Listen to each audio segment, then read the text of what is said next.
Vincent Torino made one critical mistake. He thought prison walls would protect him. He thought running his criminal empire from inside federal custody made him untouchable. He thought I'd either join his network or die trying to stop it. He was wrong about everything. And the day I walked back into that prison to confront him one final time, he finally understood what it meant to face someone with nothing left to lose. My name is Michael Rodriguez, and this is how I destroyed the largest environmental crime network in American history. How I identified the FBI mole who'd been betraying investigations for years. How I finally got justice for my father's murder and the 15,000 people my mother had killed. This is the end of Vincent Torino's empire, and the beginning of mine. After the arrests in Boston, Agent Vasquez assembled her team for an emergency meeting. Everyone who'd been involved in the undercover operation. Everyone who'd known about my Marcus Chun identity. Everyone who'd had access to the briefings that had been leaked to Vincent's network. Someone in this room, Vasquez said, her voice cold with controlled fury, has been feeding information to a criminal organization. Someone betrayed Michael's cover. Someone put his life at risk. Someone is responsible for compromising federal investigations across 6 cities. 12 agents sat around the conference table. I knew most of them by name.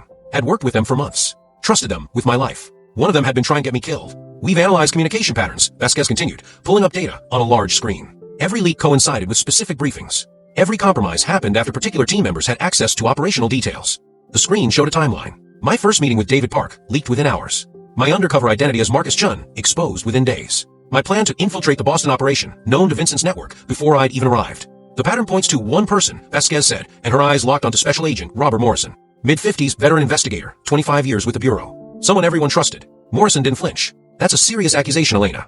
It's a serious crime, Robert. Care to explain why your personal phone records show calls to burner numbers registered to David Park's assistant? Or why your bank account received deposits totaling $400,000 from shell companies connected to Vincent Torino's network? The room erupted. Agents shouting, Morrison denying everything, Vasquez calling for security. But I noticed something the others missed. Morrison's hand moving toward his jacket pocket. The same motion I'd seen David Park make before pulling out a signal jammer. Gun. I shouted, diving across the table. Morrison pulled his service weapon, but not to shoot. He pressed the barrel under his own chin, finger on the trigger. Vincent will kill my family if I talk. You don't understand what you're dealing with.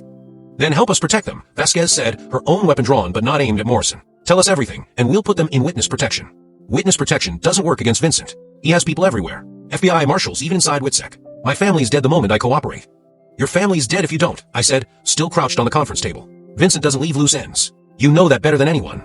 Morrison's hand shook. The gun barrel pressed harder against his skin. For a moment, I thought he'd pull the trigger. End it all rather than face what came next. Then he lowered the weapon and started talking. Morrison's confession took 6 hours. Everything he knew about Vincent's operation, recorded and documented, evidence that would dismantle the entire network. He'd been compromised 8 years ago when Vincent's people discovered Morrison's gambling debts. Instead of reporting it, Morrison took their money and became their inside source. Vincent has 7 other agents on his payroll, Morrison revealed. Not just FBI, DEA, EPA, even a federal prosecutor. All of them feeding information, burying evidence, sabotaging investigations. Names, Vasquez demanded.